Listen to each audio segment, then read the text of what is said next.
কেমন আছেন? ভালো। আমি একটু একটু বাংলা বলতে পারি।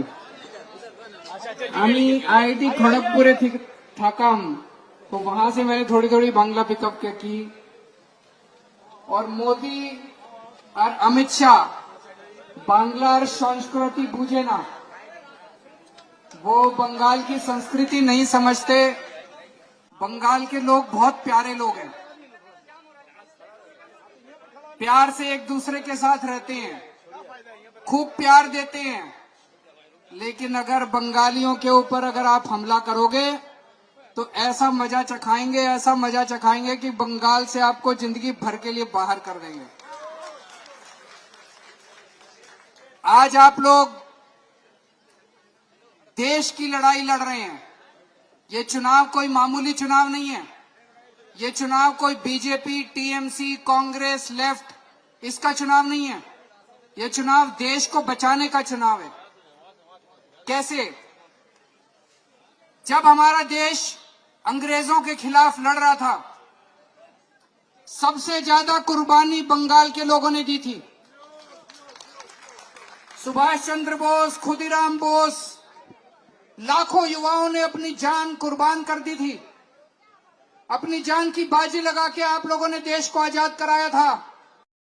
आज जो लड़ाई आप लोग लड़ रहे हो, वो इस आजादी को बचाने की लड़ाई लड़ रहे हो आप लोग। पूरा देश देख रहा है बंगाल के चुनाव को।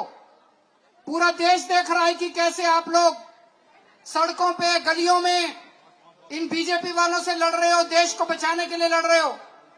और पूरा देश आपके साथ खड़ा है।